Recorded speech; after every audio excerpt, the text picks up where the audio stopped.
고도화된 식생활 때문인지 우리나라 사람들의 대장암 발병률이 세계 1위를 기록했다고 합니다. 그만큼 대장암은 조심해야 할 질병으로 주목받고 있는데요. 요즘 배가 좀 더부룩하고요. 그다음에 변이 좀 가늘어지는 것 같아서 진료 한번 받으러 왔습니다. 대변이 가늘어지거나 복부의 덩어리가 만져지고 혈변 등의 증상이 있다면 대장암을 의심해 볼 수 있다고 하는데요. 하지만 배변 습관이나 횟수의 변화 등만으로는 대장암을 예측하기가 쉽지 않다고 합니다. 그래서 정기적인 검사가 필수라고 하는데요. 복통이나 설사 등의 증상이 있을 경우 일반적인 장염인지 드물지만 면역성 질환인 염증성 장 질환인지 또는 과민성 대장 증후군으로 인한 증상인지 감별 진단을 위해서 필요한 검사입니다. 다른 이유에서는 치료와 예방을 위해서 필요합니다. 암 중에서도 대장암은 예방이 가능한 암입니다. 대장 내시경 검사는 진단을 위한 검사이기도 하지만 용종이나 조기 대장암을 제거할 수 있는 치료의 수단이기도 합니다. 대장암은 결장과 직장에 생기는 악성 종양을 말합니다. 암이 생기는 위치에 따라 크게 직장암과 결장암으로 나뉜다고 하는데요. 바로 이러한 증상이 있는지 확인할 수 있는 것이 대장 내시경 검사입니다. 용종이나 초기 대장암 제거를 할 수 있는 치료의 수단이기도 한데요. 검사를 위해 미리 준비할 것이 있는데요. 바로 장세정제를 복용하는 것입니다. 내시경 검사를 위해 먹게 되는 장세정제는 보통 약을 물에 타서 먹게 됩니다. 설명서대로 잘 따라서 드셔야 합니다. 약을 드시다 보면 속이 울렁거리는 경우나 먹기 힘든 경우 사탕이나 색깔이 없는 이온 음료를 같이 드시면 조금 도움이 될 수 있습니다. 약을 설명서대로 잘 복용하고 시간이 오래 지나는데도 배변에 신호가 없거나 복부에 통증이 있을 경우에는 약 먹는 것을 중단하고 병원에 연락해서 상태를 점검받아야 합니다. 보통 장세정을 위해 가루약을 액체에 타서 복용하는 방식이 사용되고 있는데요. 전날 시간을 두고 많은 양을 복용해야 하기도 하고 또 맛이 없게 구토를 하는 등의 경우도 있습니다. 이러한 경우 대장 내시경을 포기해야 할까요?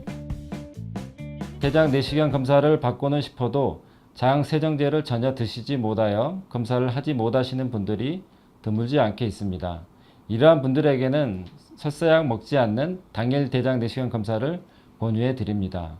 당일 아침 금식하고 오시면 위 내시경 검사를 하면서 장세정제를 소장에 주입합니다. 따로 약을 더 드시지 않고 충분한 물을 섭취하고 나서 대장 내시경 검사를 진행시켜 드립니다. 바쁜 현대인들은 병원에서 장 청소 후 당일 대장 내시경 검사를 받으면 된다고 하는데요. 대장 내시경 소요 시간은 약 10분. 내시경을 하는 중 소독을 하거나 용종을 떼내는 등 증상에 따른 맞춤형 치료를 진행하며 통증을 최소화하고 재발이 없게끔 하고 있다고 합니다. 네, 혹시라도 해서 검사 받게 됐는데요. 크게 뭐 이상 없다고 하니까 속이 후련하고요. 정기적인 검진이 중요한 것 같습니다. 이와 함께 치질, 치열 또한 생활에 불편을 주기 때문에 적극적인 치료가 필요하다고 하는데요. 치액은 항문 주변의 혈관과 결합 조직의 덩어리를 이루어 항문 밖으로 돌출이 되거나 출혈이 되는 질환입니다. 치열은 배변 시에 항문 입구가 찢어져 화끈거리거나 바늘로 찌르는 듯한 통증과 함께 화장지에 묻는 정도의 출혈을 보이는 경우가 흔합니다. 치루는 세균 감염에 의한 항문 세밀 염증으로 1차적으로는 염증이 심해져 고름과 농양이 형성되었다가 염증이 가라앉은 후 2차적으로 항문 안쪽과 바깥쪽 항문 주위에 통로가 형성되는 것입니다. 항문 질환 예방을 위해 진행하는 대장 내시경. 이 외에도 실생활에서 실행할 수 있는 것들이 있을까요?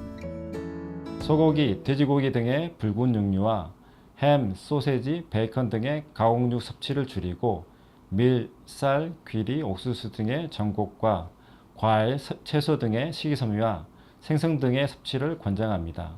하지만 이러한 생활 습관 및 식습관 개선만으로는 대장암이 완전히 예방되는 것이 아니므로 정기적인 대장 내시경 검사를 받는 것이 필요합니다. 건강한 식생활과 함께 적당한 운동, 그리고 주기적인 내시경 검사, 세 가지가 균형 있게 진행돼야 한다는 사실 잊지 마시기 바랍니다. 대장 항문 질환은 많은 분들이 증상이 있어도 부끄럽고 드러내기를 꺼려하기 때문에 병원에 잘 내원하지 않고 참다가 심해져서 내원하시는 경우가 많습니다. 또 치질하면 무조건 수술로 치료를 해야 하는 걸로 알고 계신 분들이 많습니다.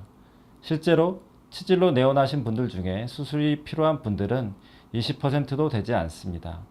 맞춤형 항문 치료는 증상에 따라 우선적인 비수술적 약물 치료를 권유하고 불편한 증상이 있으면 바로 내원하여 치료받기를 권유드리며 건강한 대장 항문을 잘 유지하시기 바랍니다. 건강 100세를 위한 가장 쉬운 방법. 주기적인 내시경으로 자신의 건강을 체크하시는 것 기억하시기 바랍니다.